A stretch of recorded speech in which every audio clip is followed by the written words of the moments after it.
City competing very hardly with Amsterdam, who actually has more bicycles than Copenhagen.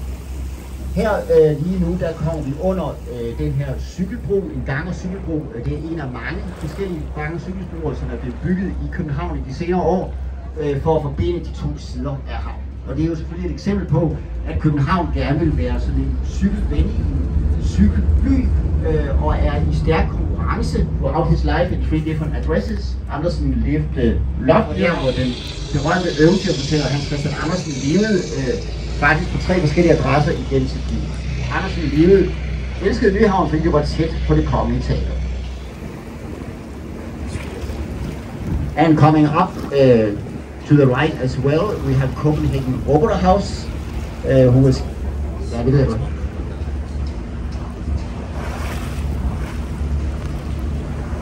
Five artificial islands, which was built to take the wooden ships out of the inner city. And Holmen was occupied for many years by the Navy. The Navy has now moved away almost from Holmen, and Holmen has been opened up to the public. Vi sejler nu ind her bag om Holmen. Holmen er et område, der består af 5 kunstige anlagte øer i 1700-tallet, hvor man gerne vil sætte passage efter broen her. Der vil jeg tie stille for at respektere de mennesker, der bor tæt på kanalen.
Yes, we are now turning the boats and continuing around this canal behind Holmen. And the building you see in here now is housing private apartments. There are people here who are having fun. But the building here used to be the old torpedo hall, where we repaired and built torpedo boats previously. The architecture of the building has been preserved. So in a minute when we are i tidligere tider, i dag kan man så at sige så sejle ind til sin lejlighed, hvis man bor. I dag er bygningen nemlig private lejligheder. Continuing against the English Navy, so they were stored in these buildings. Herinde der har vi de kanonbådehusene, som var i begyndelsen af 1800-tallet i en ny strategi imod englænderne, som vi ofte var i krig med. Og englænderne stjal faktisk vores flåde lidt senere, så den her strategi gik ikke så godt. Der er også was made an agreement with the English government. Derinde der har vi fristaden Christiania, eller bagsiden af fristaden Christiania, som var et besat område i mange år. Det blev besat i begyndelsen af 70'erne af folk, der ikke havde noget sted. Behind Christiania, you can see a big building. It's called Amager Bakke, Amager Hill. Smoke is coming up. It is an energy plant where we burn. Danmark er jo ikke i virkeligheden ikke nogen særlig fremlig skination, men man kan altså stå på ski.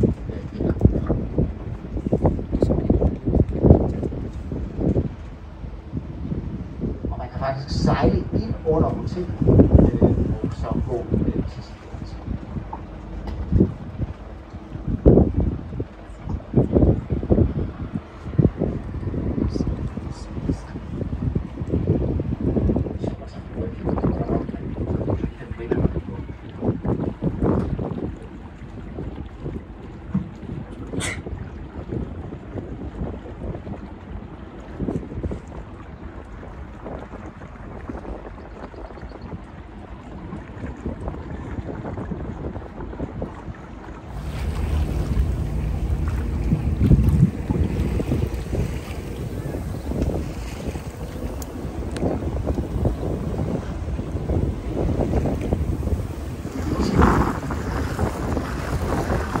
Her hedder Amerika Kaj, og det var også herfra, hvor de danske migranter, som emigrerede til, flyttede til USA, er interessant i dag på den måde, at dansk udtager Danmark jo men der har altså været tidspunkt i historien, hvor det var danskere, der rejste ud i verden for at søge efter bedre what we call India Kaj.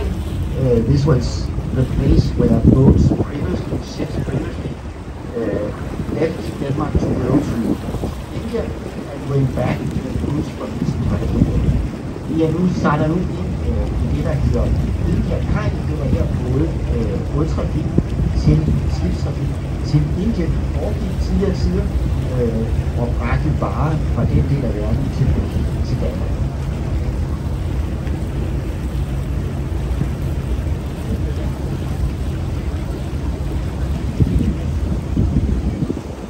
We are continuing down here to the end of the canal and don't worry, created by the Danish artist Bjørn Nørgaard. Og herinde har vi det genmodificerede paradis med en lille havfrue og også en gravid mand. Det er Bjørn Nørgaard, der står bag det her kunstværk og er sådan en slags humoristisk vision om, hvordan det kan komme til at se ud om 100 år.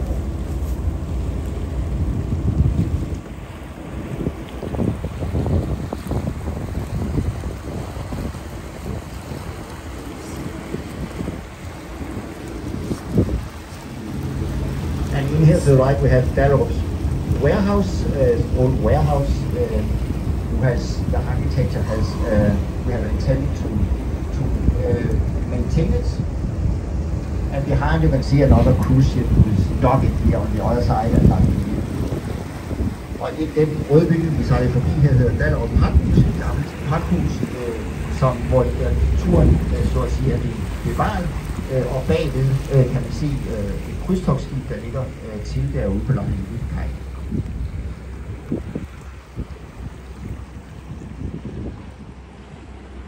And now we are entering the Barge Canal. And there are 3 bridges we come under, so please be aware of that. Stay seated. Vi sejler nu igennem her Pramkanalen og kommer ud til Langelinie. Der er nogle ret lave broer, som vi kommer under, så bliv venligst siddende. 2 of the bridges we sail under were usually used for trains who came out here to pick goods who had to be transported somewhere. 2 af de her broer, vi kommer under lige om lidt, bliver brugt af toge, som kom herud og hentede fragt, som skulle køres et andet sted. So, and like it if you like. Træet har faktisk sin egen Facebook-side.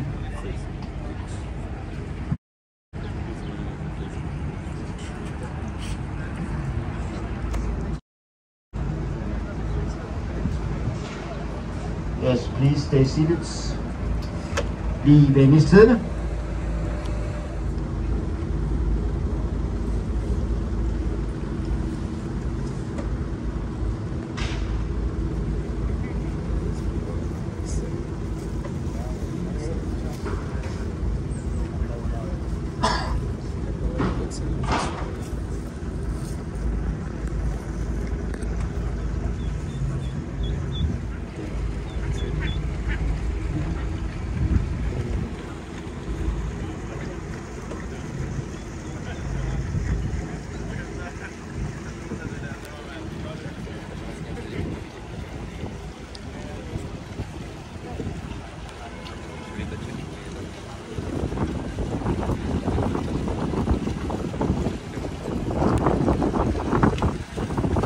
Foran os der har vi den sorte diamant, en tilbygning til det kongelige bibliotek, der læner 7% ud over havet, så er vand og lys reflekterer op i facaden.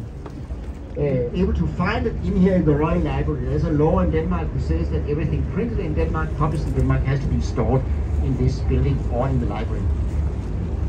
Så kan man finde det her inde på det kongelige bibliotek. Der er nemlig en lov om pligtaflevering til det kongelige bibliotek.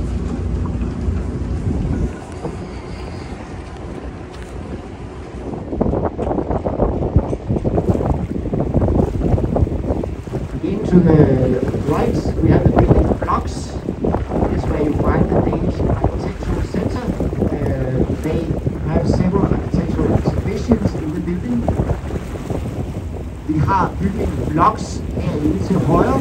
Det er her, man finder flere arkitekturudstillinger.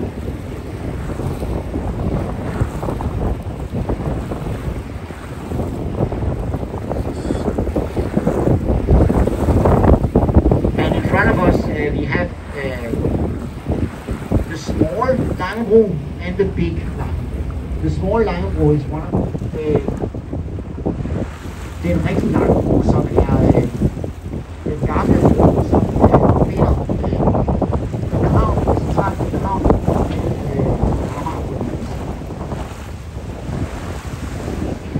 the inner city to the island of Amager was we had Islands Brygge.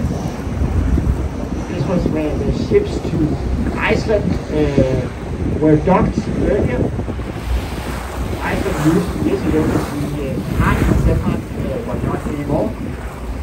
In Islands Brygge is now filled at the other side. On the other side we have the wave that was built out here. We have Berlin here on the other side. This side of to the right is called the Canal. It used to be outside of the city.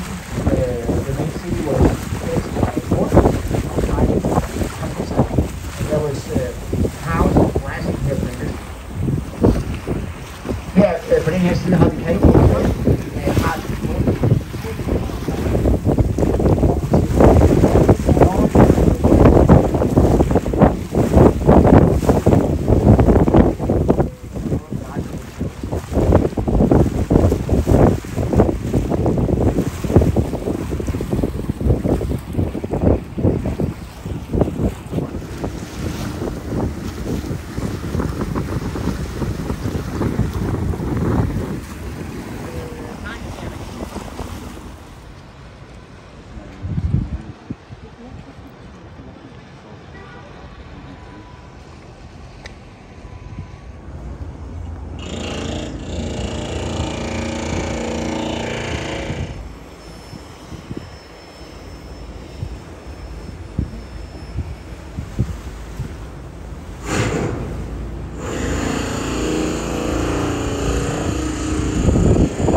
Yeah, the earlier mentioned culture house is in here.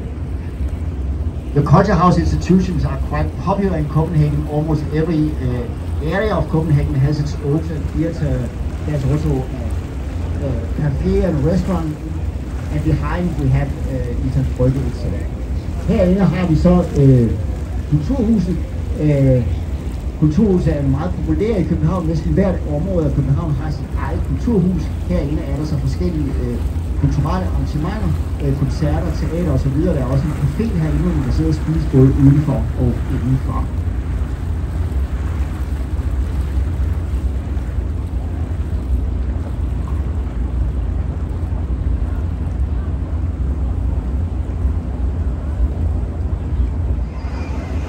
Herinde har vi bølgen, som jeg tidligere har nævnt, den er blevet bygget for ligesom at man kan bygge ud fra kajen, fordi denne side jo altså er skyggesiden i sammenligning med Islands Brygge.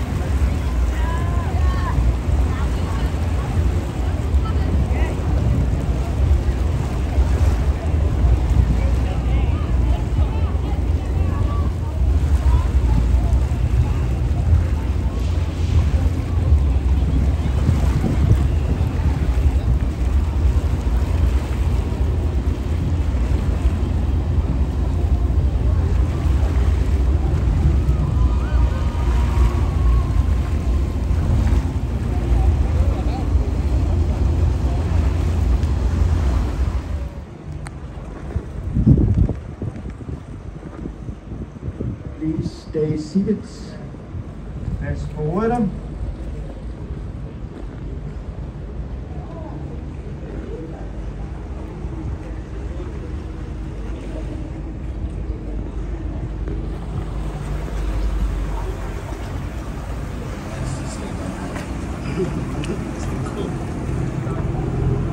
The next bridge in front of us is also very narrow. So please keep yourself inside the boat, stay away from the railing, please. Den næste bro er også meget smal, derfor hold jer indenfor i båden. Mom, you can sit there.